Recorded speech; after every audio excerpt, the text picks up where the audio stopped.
E saiu o bom semeador a semear a sua semente. Pode sentar-se.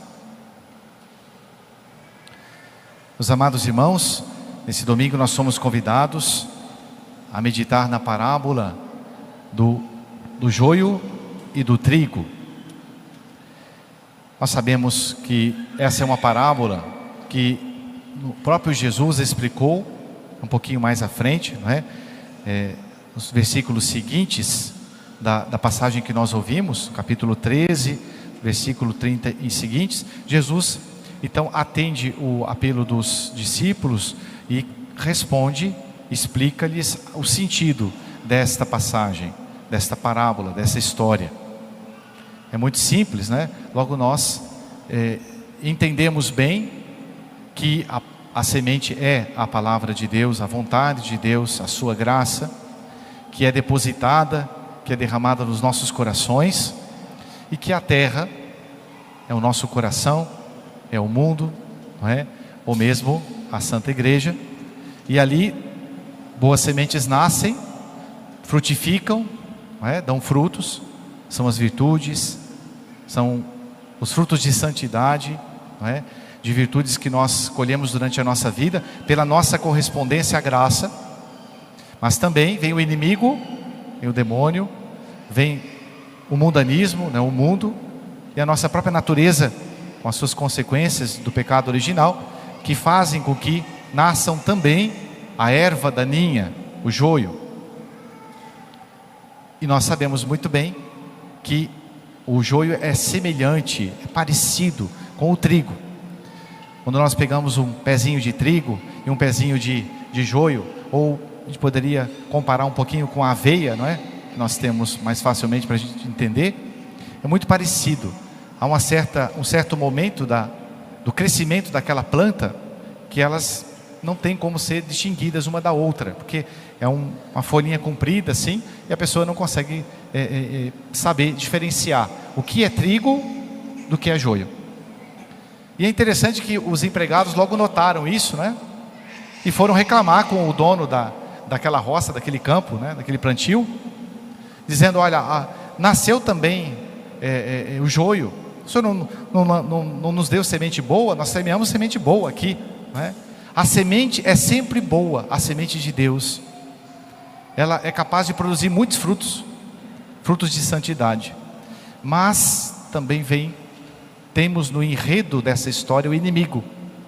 E é interessante que o Evangelho de São Mateus fala uma coisa curiosa. Ele diz assim: cum autem dormirent homines,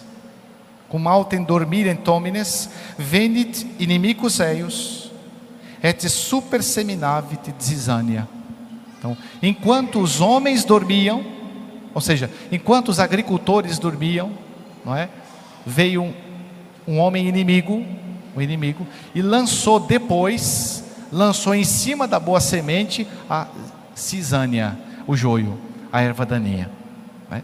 Ou seja, é a própria ação diabólica. Por quê? Esse homem inimigo é Satanás, que não pode fazer nada, ele não pode criar, ele não pode produzir frutos bons. Tudo que ele produz é morte, é destruição, é pecado, porque ele tem ódio contra Deus. E é interessante que Deus faz e o demônio macaqueia, não é? Deus faz uma obra boa e o demônio vai e tenta imitar, mas para destruir a obra de Deus. Na nossa vida espiritual a mesma coisa, não é? Nós nos propomos a fazer o bem, tomamos resoluções, depois de uma boa confissão, por exemplo, e vem o demônio e coloca as seduções do mundo, coloca um brilho, não é? O encanto nas coisas do mundo, no pecado, e aí muitas vezes nós nos deixamos levar por conta daquela repercussão que há a tentação dentro da gente. O demônio, ele ecoa, assim como a voz de Deus tem força para transformar, por assim dizer, a voz do demônio, que são as tentações, também tem um eco dentro da nossa natureza, e a gente precisa distinguir o que é a voz de Deus do que é a voz do mal, e optar sempre por aquilo que é de Deus. Pois bem, mas uma coisa interessante e curiosa também que o evangelista fala, é que os empregados, eles se colocaram à disposição para arrancar logo o joio do meio do trigo, né? E o dono daquela seara ali, daquele campo, não permitiu. Falei, não façam isso, porque pode correr o risco de você, tirando o joio, arranque também o trigo, porque não tem como identificar, não é, como eu acabei de dizer, a planta. Mas depois, quando ambas dão frutos, aí sim, aí a gente recolhe com cuidado o joio, amarra e queima, porque senão ele se espalha, né? É uma parábola de muito fácil entendimento, né? Santo Agostinho fala o seguinte: muitas pessoas vão se escandalizar com os maus exemplos, até mesmo dentro da igreja. Por que Deus permite que dentro da igreja, e até mesmo no mundo, no campo vasto do mundo, e prosperem os maus? Exatamente porque a gente não sabe quem é trigo e quem é joio. E assim como Deus faz em ter-nos paciência conosco, para que a gente transforme as nossas ações de joio em trigo, de pecado em virtude, de obras das trevas em obras da luz, em frutos de santidade, Deus tem paciência com a gente também tem que ter paciência com os demais. Não está escrito na nossa fronte, trigo puro, joio. Não está escrito.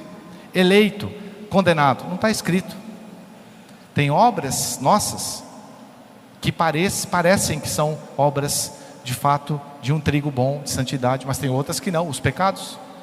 Então Deus tem paciência com a gente. A primeira grande lição desse evangelho é que a gente tenha paciência, que nós temos paciência com os outros quando eles erram, mas que nós não tenhamos paciência conosco mesmo, no sentido de lutarmos, de colocarmos mãos à obra contra as nossas más ações, contra os nossos pecados, porque esses sim são verdadeiros joios. E a gente faz isso quando a gente empreende uma luta, não é? Um combate espiritual, uma sese, um exercício contra o nosso pior, que são os nossos pecados. Então nós vamos pedir a Nosso Senhor nessa Santa Missa, que nós identifiquemos. Por isso de vez em quando é bom parar e fazer um belo exame de consciência, para que a gente possa se confrontar, o que em mim, não no outro, porque no outro é fácil identificar, né? É fácil achar o pecado do próximo, do marido, da esposa, dos filhos, dos pais, do patrão, dos empregados, é fácil. Mas é mais difícil a gente olhar para a gente mesmo, para o nosso interior, e identificar as nossas obras. E aí a gente ir arrancando os nossos joios, os nossos pecados, as nossas fraquezas, com determinação, com cuidado, porque aquilo ali tem que ser queimado, tem que ser destruído. O mal em nós precisa ser destruído fortemente, não é? A gente precisa ter misericórdia para com o próximo, mas a gente precisa ser enérgico com a gente mesmo, com o nosso pior. Então nós vamos pedir a Nosso Senhor isso. E eu termino com uma frase de São Paulo da primeira leitura, muito interessante, não é?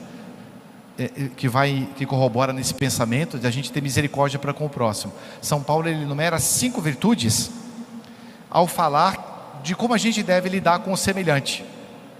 Ele diz assim: revesti-vos como eleitos de Deus, santos e diletos, de vísceras de misericórdia. Em latim é muito forte, né? Em latim diz assim: induite vos sicut electi Dei viscera misericordiae. E ele enumera outras virtudes: benigitatem, humilitatem, modéstia, pacientiam. Então, vísceras de misericórdia é entranhada misericórdia, ou seja, a gente tem que estar revestido por dentro da gente, cheio, repleto de misericórdia para com o próximo. Por quê? Porque Deus é misericordioso para com a gente. Deus é misericordioso. Então a gente deve pagar com a mesma medida que Deus nos paga, vamos dizer assim, né? Assim como Deus tem paciência, tenhamos com o próximo. Que nós tenhamos um olhar de misericórdia. Em outra passagem Jesus fala que na medida que medirdes, sereis medidos, né? Então vamos nesta semana pedir a Nosso Senhor a graça de nós, de fato, pormos mãos à obra contra aquilo que não está bem em nós, que são os nossos pecados, as nossas fraquezas diante de Deus, botando uma boa pitada de misericórdia para com os outros, mas de energia contra o nosso pior, contra os nossos pecados, contra o nosso joio que está dentro da gente. Louvado seja nosso Senhor Jesus Cristo. Para sempre seja louvado. Fiquemos de pé. Cantemos juntos, com firmeza e convicção, a nossa profissão de fé.